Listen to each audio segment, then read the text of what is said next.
Spanish Springs is one of the fastest growing areas in the Reno Sparks market, but it's also one of the most misunderstood.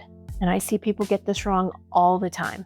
They hear things like newer homes, more space, better value, and they assume it's the right move. But what doesn't show up online is what it actually feels like to live there day to day. Because living in Spanish Springs isn't just about the house, it's about your daily routine, what your drive looks like, depending on where you're going, how often you're heading into Reno, what's actually convenient, and what you're getting in the car for.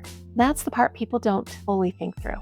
So instead of just talking about homes, I want to walk you through what it's like to live in Spanish Springs. Good, trade-offs, and who it may work best for. And as you're watching this, think about your day-to-day, not just the house, but how you're going to live, because that's what matters long-term.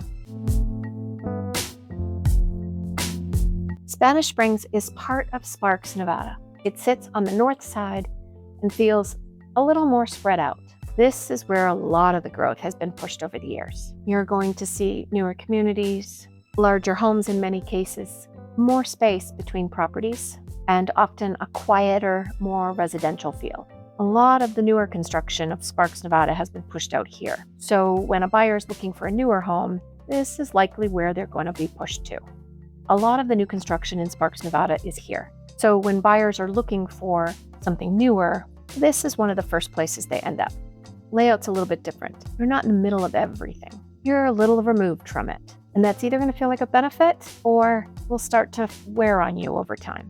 What people love about Spanish Springs, biggest thing is space.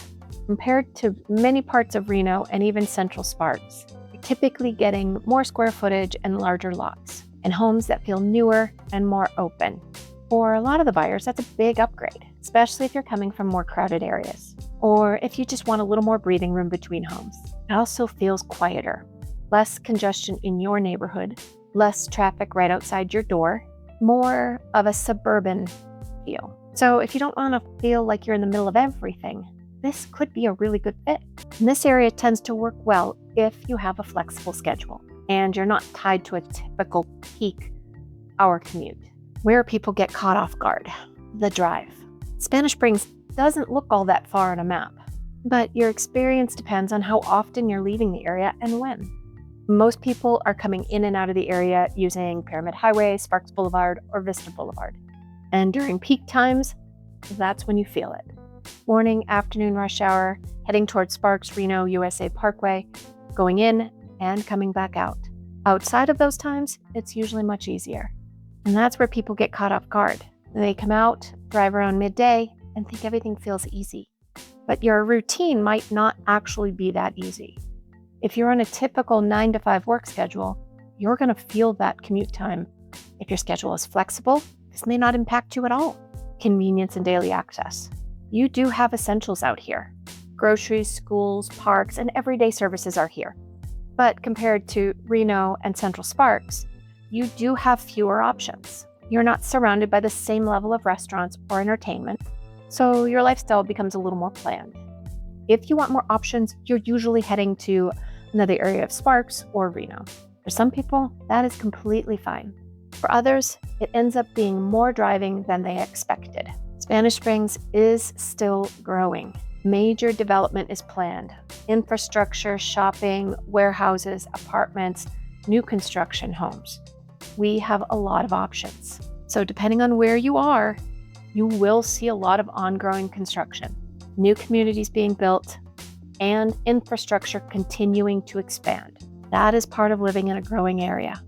And it's not necessarily a negative, but it does affect your day-to-day trade-off you're really making. When you choose Spanish Springs, you're typically trading convenience for space and newer homes. And there's nothing wrong with that. But it needs to be intentional, because if you value being close to everything, quick access, variety, and convenience, you may start to feel that trade-off over time. Who it works best for. Spanish Springs tends to work best if you want more home for your money. You prefer a quieter environment, you're okay with a bit more driving, and your schedule gives you flexibility around peak times. For those buyers, it usually feels like a really good fit. But If you want to be close to everything, don't want to rely on driving as much, or prefer a more connected, active environment, this area can start to feel limiting. If nothing about the house has changed, and you were choosing based only on location and how your day-to-day life would actually feel, would you still pick Spanish Springs? Spanish Springs isn't good or bad. It's specific. And the key is making sure it actually aligns with your day-to-day, not just what looks good when you're house hunting. Because once you're living there, your routine defines your experience. If you want more breakdowns like this on different areas around Reno and Sparks to help you find what actually fits you, go ahead and subscribe. And if you're considering Spanish Springs, trying to decide if it's the right move, go ahead and drop your situation in the comments or reach out. I'll help you think through it before you make a decision.